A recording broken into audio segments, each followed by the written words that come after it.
स्वागत है दोस्तों साथियों आपका आपके अपने YouTube चैनल खोकर एंजॉय ट्रेवल्स में। और आज हम आपको लेके जाएं एक ऐसी जगह जहां पे जाने से आपके दिल को सुकून मिलता है।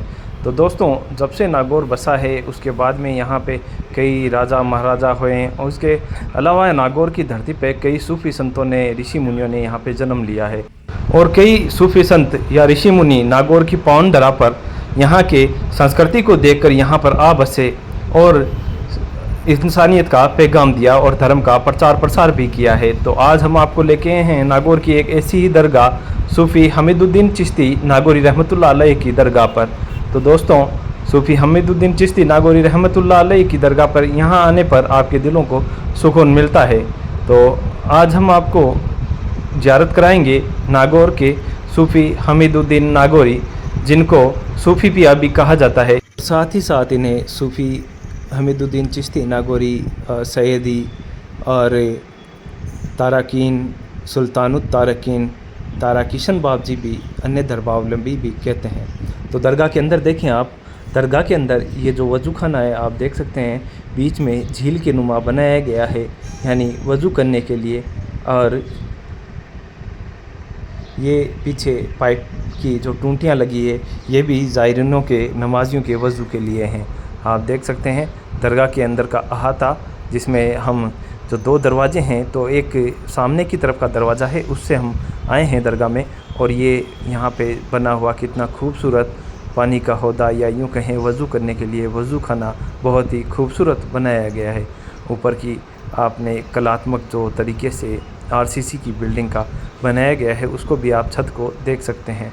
इसके अलावा जिप्सम की पुट्टी की गई है और जिप्सम की डिज़ाइनिंग भी की गई है। मार्बल का फ़र्श आप देख सकते हैं, अंदर उगा हुआ ये खजूर का पेड़ बहुत ही खूबसूरत दिखाई देता है।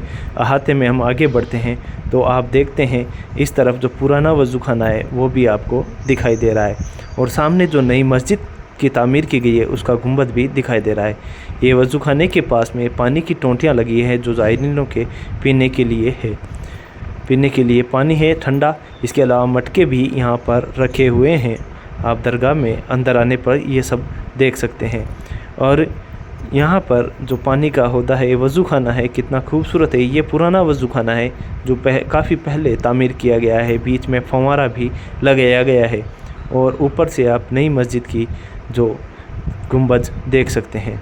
ये देखें फ़ारसी में यहाँ पे लिखा है अल्लाह के नाम से शुरू जो दरवेश नहीं है, और ये फ़ारसी में इस मस्जिद की तामीर के बारे में लिखा गया है।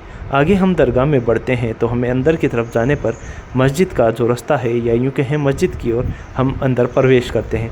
ये पुरानी मस्जिद है जो कि काफ़ी पहले तामीर की गई। इसके पीछे की तरफ नई मस्जिद का निर्माण कार्य हो चुका है।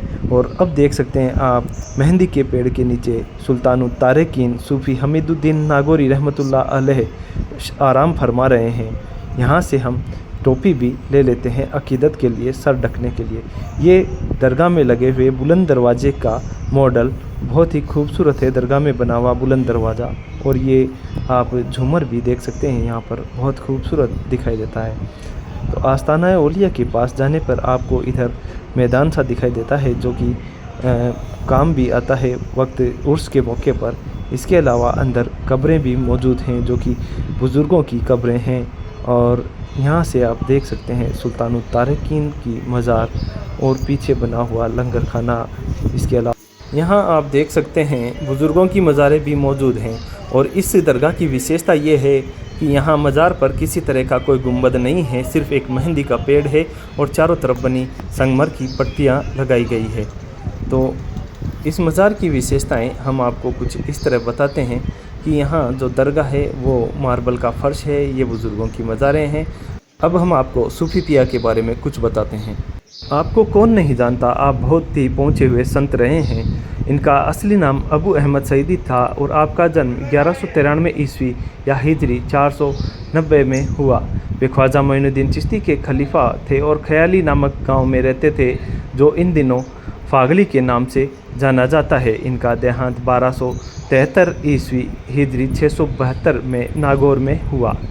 आपका जन्म दिल्ली में हुआ। आप बड़े ही संतोषी प्रवृत्ति के थे और किसी से किसी प्रकार की भेंट स्वीकार नहीं करते थे।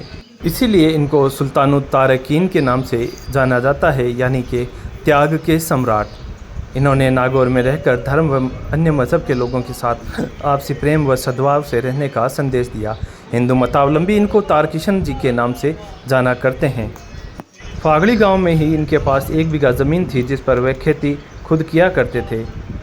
सूफ़ी किताब सियारुल औलिया जिसमें उल्लेख है कि एक बार नागौर का मुक्ता शेख के पास पहुंचा और ज़मीन स्वीकार करने के लिए निवेदन किया तो इन्होंने कहा, हमारे ख्वाजगानों ने किसी से कुछ कबूल नहीं किया तो मैं ये भेंट कैसे कबूल करूं। और यह खबर सुल्तान के पास पहुंची तो सुल्तान ने इनको 100 टके की थैलियों और एक गांव का फरमान दिया, फिर भी शेख ने इसे कबूल नहीं किया। भी कहा जाता है लाहौर में बहाउद्दीन ज़करिया संत के पास इनके मैसेज लेटर भेजा करते थे। इसके अलावा वो भी जवाब में कुछ दिया करते थे। तो एक बार उन्होंने इनको सोने चांदी के जेवरात भेजे तो इन्होंने ताजिर को कहा कि इनको मैदान में डाल दिया जाए ताकि गरीबों का भला हो सके और वहाँ से कुछ पत्थर कक्कड़ डाल के बहाउद्दीन ज़करिया के पास भेज दिया जाए। कहते हैं ताजिर जब बहाउद्दीन ज़करिया के पास वो कंकड़ पत्थर लेके गया तो वो कंकड़ पत्थर हीरे जवाहरात में बदल गए।